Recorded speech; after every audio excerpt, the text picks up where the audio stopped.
হয়, সত্যঘোষিত যি হাইস্কুল শিক্ষান্ত পৰীক্ষাত উজ্জ্বলি উঠিছে নুমলীগড় যি কাষৰীয়া ফলঙনি এজন যুৱক যি হেমন্ত ভূঞাই এই অঞ্চলটোলৈ সুনাম কঢ়িয়াই আনিবলৈ সক্ষম হৈছে।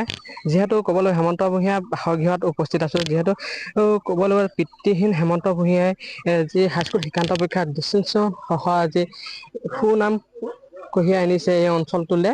এই অঞ্চলটোলৈ কঢ়িয়াই অনাৰ ফলত যি হেমন্ত ভূঞা বাসগৃহতে ৰাইজৰ ভিৰ হোৱা পৰিলক্ষিত হৈছে। সমগ্ৰ দৃশ্য মোৰ কেমেৰা পাৰ্চনে দেখুৱাই আছে যে আৰ্থিক দৈন্যতা এতিয়া দেখিবলৈ পোৱা গৈছে হেমন্ত ভূঞাৰ ক্ষেত্ৰত। দেখিবলৈ পোৱা গৈছে যে মোৰ সৈতে হেমন্ত ভূঞাৰ মাক আছে, মাকৰ পৰা মন্তব্য লৈছোঁ। হয়, আপোনাৰ ল'ৰাই আজি হাইস্কুল শিক্ষান্ত পৰীক্ষা আজি সুখ্যাতিয়ে উত্তীৰ্ণ হ'ল, কি ক'ব? ক্ষেত্ৰত আপোনাৰ মনোভাৱ কি ক'ব?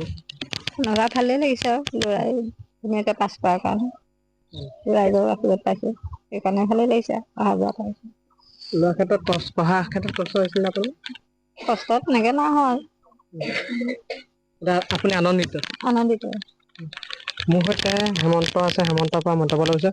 হয়, তুমি আজি হাইস্কুল শিক্ষান্ত পৰীক্ষাত ডিষ্টিংশ্যন সহ যি সুখ্যাতিয়ে উত্তীৰ্ণ হ'লা, এতিয়া কি ক'বা তুমি? শতাংশলৈ উত্তীৰ্ণ হ'লে কি ক'ব?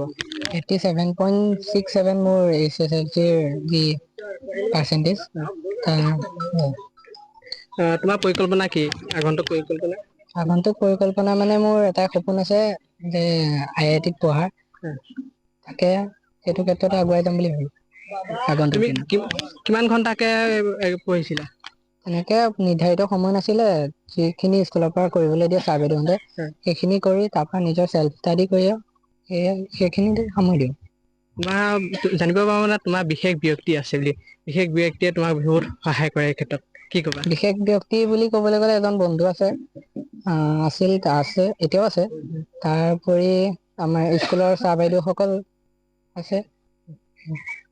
হয়, নিশ্চয়কৈ এতিয়া ফলঙনিৰ যি এই অঞ্চলটোলৈ সুনাম কঢ়িয়াই অনা পৰিলক্ষিত হৈছে। হেমন্ত ভূঞা বাসগৃহত এটা দেখিবলৈ পোৱা হৈছে ৰাইজৰ সোধ বোৱা পৰিলক্ষিত হৈছে যে সুখ্যাতিয়ে উত্তীৰ্ণ হ'ল যে। মোৰ সৈতে স্থানীয় এজন দাদা আছে, তেখেতৰ পৰা মন্তব্য লৈছোঁ। কি ক'ব?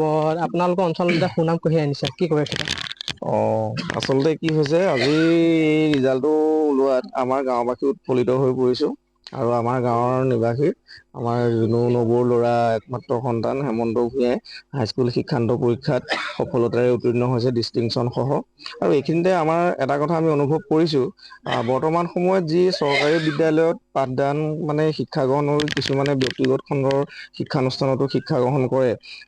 এতিয়া আমি চাবলৈ গ'লে হেমন্ত ভূঞা আৰ্থিক দৰিদ্ৰতাৰ লগত মানে কৰি আৰু চৰকাৰী বিদ্যালয়ত পঢ়ি এটা ইমান ধুনীয়া ৰিজাল্ট কৰিছে। তাৰ ক্ষেত্ৰত আমি তেওঁৰ লগতে পৰিয়ালবৰ্গ আৰু শিক্ষানুষ্ঠানৰ যিসকল শিক্ষক মানে শিক্ষাগুৰু আছে তেখেতসকলকো আমি ধন্যবাদ জনাইছোঁ আৰু অভিনন্দন জনাইছোঁ। আৰু আমাৰ গাঁওবাসী এজন ল'ৰা হিচাপে তেওঁ ইমান ধুনীয়াকৈ ভাল ৰিজাল্ট কৰিলে, তাৰ কাৰণে আমি গাঁওবাসী আনন্দিত হৈছোঁ। সেয়াই।